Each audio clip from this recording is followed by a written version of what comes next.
Hi, my name is Naomi. I felt overlooked ever since I was a kid. My parents loved my sister Mandy more and always set her as an example. She won a gymnastics competition and our parents decided to throw a party in her honor. A bunch of relatives and friends gathered at our house. Everyone admired Mandy, praised her, and gave her gifts. As usual, no one was paying any attention to me. I was terribly bored and decided to ask my boyfriend Brian over. When he came, I felt a bit better, but soon, something terrible happened. The party was in full swing when all the guests went out for a moment. I was drinking juice and accidentally overheard a conversation in the next room. It was Brian talking to my sister. "I've liked you for a long time, Mandy, but I didn't know how to break up with Naomi. I didn't want to hurt her." My hands started shaking and I dropped my glass of juice. Mandy and Brian heard the noise and came into the living room. I was bursting with resentment and anger, and tears came to my eyes. I hadn't been expecting anything good from my sister, but how could Brian have done that to me? "Traitor! I don't want to see you anymore!" I ran outside. Mandy always got the best of everything. She took first places in competitions and was best in class. Why couldn't I do that? I didn't have any talents at all. Before I noticed, I had come to the Central Park. A group of people caught my attention. Two guys were sitting on a bench and filming a girl who was moving strangely. I came closer and froze in surprise. I couldn't believe what the girl was doing. She was trying to get through a tennis racket without the strings. Why on earth was she doing that? They suddenly noticed me. One of them smiled at me and suggested I join them. We got to talking, and it turned out they had recently created their own YouTube channel. Caleb, Rick, and Rose filmed different videos. They wanted to set as many strange records as possible and fulfilled insane tasks for their subscribers. Soon, Rose and Rick had to leave, and Caleb suggested we go for a walk together. It seemed he liked me. Hanging out with him distracted me from unpleasant thoughts. I even forgot about Brian's betrayal for some time. We exchanged phone numbers, and Caleb walked me home. The next day, he called and suggested we meet again. We all came to Rick's house, and they recorded another strange video. Caleb was trying to eat a plate of jelly with Japanese chopsticks as quickly as possible. It had us in stitches. I liked hanging out with those guys, and we started to see each other almost every day. They had a lot of cool ideas, and it was interesting to watch them. One day, their subscribers came up with an unusual task for Rose. She had to put on as many t-shirts as possible. However, just as they were about to start recording, Rose suddenly fell ill. They couldn't put off filming the video, and Caleb suggested I take her place. Seriously? You want me to star in your video? It's not hard. You'll like it. I promise. In the end, I agreed, and we went to the park. Rick put the camera on a tripod. Caleb explained what I was supposed to do one more time, and we began. At first, I felt out of place and very shy. But then I got excited and relaxed. A crowd gathered around us. They were taking pictures and cheering me on with applause. I liked being the center of attention. It turned out to be very cool. In the end, I managed to put on 160 t-shirts, and I looked like a round ball. In the evening, the guys edited the video and posted it on YouTube. The very next day, people had left a bunch of comments under it. The audience liked the video, but most of all, they liked me. They wanted me to be accepted into the team. Caleb, Rick, and Rose agreed and suggested we create content together. It was very sudden, but of course, I agreed. One day, we decided to film a breath-holding competition. We decided to film the video at the water park. There was a cool pool with a transparent wall and different levels of depth there. Caleb had just bought a new action camera that could be used underwater. We set it up in the pool and took turns diving. Rick went first, then Rose, and Caleb. The results were more or less the same. They lasted for about a minute and a half. I was the last one to dive. As a child, I had really liked to swim and often held my breath for fun, so it wasn't hard for me not to breathe for a long time. When I surfaced, I saw that Caleb had jumped into the water again and was planning to dive after me. We thought you fainted or something. You were underwater for 3 whole minutes. Psst, just 3? One day I had held my breath for almost 5. Everyone was very surprised by my ability. They looked at me like they were seeing me for the first time. All of a sudden, a man came up to us. He turned out to be the owner of the water park.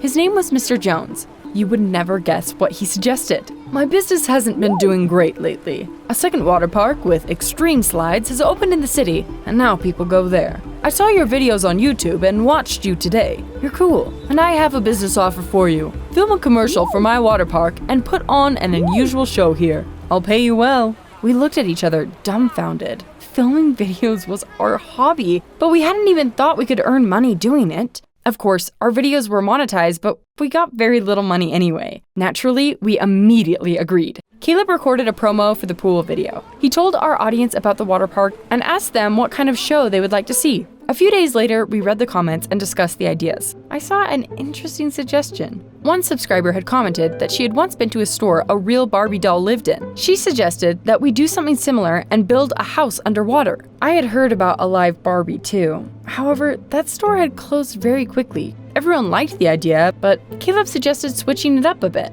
Naomi should set a record for the amount of time spent in the pool. We'll focus on her feeling at home underwater. Mr. Jones liked our plan. He started preparing for the cool show where I was supposed to shine. I didn't tell anyone at home about my new hobby or the upcoming show. One day, I heard my parents discussing a show at the water park and realized they were going to be there. I couldn't wait. They would be so surprised to see me there. Finally, they would be proud of me and not Mandy. Speaking of Mandy, we hadn't spoken since the party. If we accidentally ran into each other, I pretended not to see her. On the day of the show, I felt terribly nervous. The team supported me as much as they could, but I lacked confidence, complained a lot, and even almost argued with Caleb. A lot of artists came to the water park. They performed on a special stage, and a crowd of spectators had gathered around it. However, as soon as the host announced that I was about to dive into the pool, all attention immediately turned to me. To make everything look more impressive, we had come up with something interesting. I picked up a weight, fastened a safety rope to my leg, and dove into the deepest part of the pool. I didn't just sit there, but tried to dance beautifully.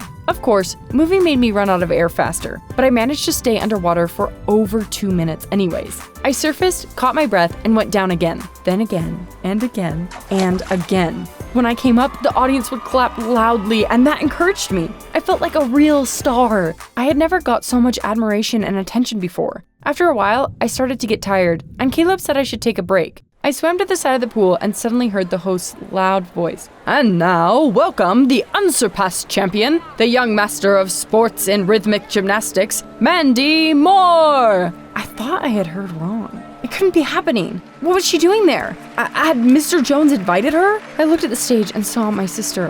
What was worse, I noticed my parents, who were watching her performance nearby. They hadn't even recognized me, all because of my stupid mask. To say that I was angry would be to say nothing. That was it. I had had enough. I was going to show them what I was capable of. Ignoring my fatigue, I sank back under the water. I didn't even use the safety rope. I got to the deepest part of the pool and hugged my knees to my chest because I was getting cold. I would prove to everyone that I was the best. I wanted to set a new record for holding my breath underwater. Soon, I could no longer tell how much time had passed. I suddenly felt very sick. I had a terrible headache and my chest started to burn. I wanted to pull the safety rope and get help, but then I remembered that I had dived without it. I had no strength left, and I couldn't swim back up. I panicked, and everything went dark. When I came to, I found myself lying on a bed. My worried parents were leaning over me. Naomi, how are you feeling? When I said everything was fine, my parents suddenly started yelling at me. How could you be so stupid? Risking your life for something so stupid. Don't do anything else like that again. Do you understand? Take a cue from your sister. If it hadn't been for her, you wouldn't have been saved at all. I wanted to feel indignant, but I froze with my mouth open. Why was he saying I wouldn't have been saved? No one saw you dive except Mandy. When you didn't come up for too long, she interrupted the performance and jumped into the pool. She's the one who pulled you out. I couldn't believe it. I'd been sure that Caleb had saved me. However, when I called him, he confirmed my parents' words. We agreed to meet in the park the following day. I came to the place where we had met, walked up to the guys, and saw a familiar scene. The boys and Rose were sitting on a bench and filming some girl who was moving strangely. As I got closer, I suddenly realized that girl was Mandy. No, it couldn't be. She was trying to squeeze in through the racket. Unlike Rose, she was very flexible and she succeeded. Everyone immediately started whistling and applauding her loudly. Caleb didn't even notice me. It was like I was stuck in a nightmare, but that wasn't the worst part. It turned out that our subscribers wanted Mandy to become part of the team. The video with my dive had gained almost 1 million views, but it wasn't me everyone was discussing in the comments, but Mandy. More precisely, the way she had saved me. I was furious. I had tried so hard, almost drowned, and she got all the glory? I spent the day in a terrible mood and didn't talk to anyone. In the evening, I accidentally overheard Mandy and Caleb talking. Just imagine they were flirting. Caleb, doesn't it bother you that she has a boyfriend? Actually, Brian and I broke up. You would have known about it if you hadn't been acting like I didn't exist. Soon, I started to notice that Caleb was spending more time with Mandy than me. History repeated itself. The guy I liked had chosen Mandy over me again. But I wasn't about to give up so easily without first giving Caleb hell. Why are you acting like this? You liked me. Yes, I liked you, but that was in the past. Look at you. You're constantly angry and jealous, and your sister is cheerful, open-minded. She's a good person. Have you ever thought that you might be the problem and not her? His words really hurt me.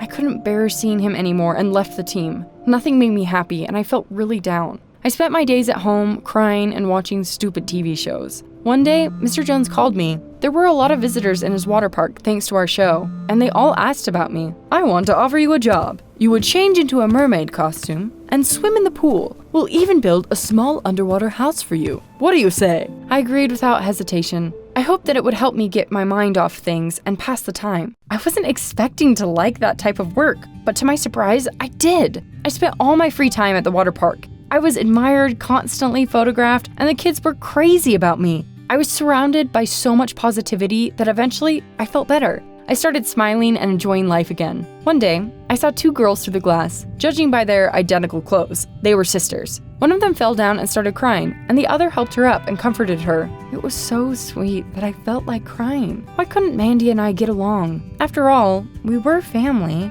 I couldn't stop thinking about that scene all day. Maybe Caleb had been right, and I was the one at fault, not Mandy. I probably just wanted to blame her for all my failures, and I envied her. In the evening, I plucked up the courage, called Mandy, and invited her to a cafe. We sat there for several hours. I made myself swallow my pride and ask for her forgiveness. But Mandy covered my hand with hers. Sis, I'm sorry too. For Brian and for Caleb. I really didn't mean for any of it to happen. We made up and swore that we would try not to fight anymore, especially because of boys. I finally calmed down and even came to watch the team film videos sometimes. However, I did not star in them anymore. Things got better, but one day, Brian came to the water park.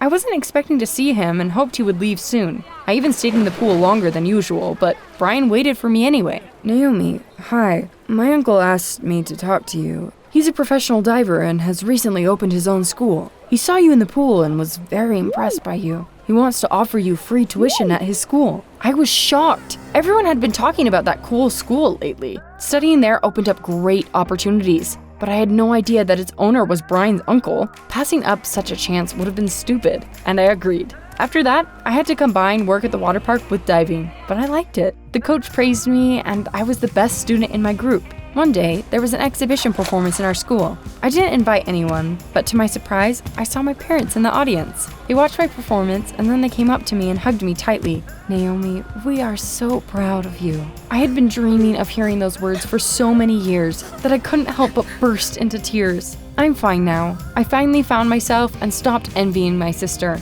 Recently, Brian started hitting on me again. He said that he regretted his mistake and wanted me back. Do you think I should give him a second chance?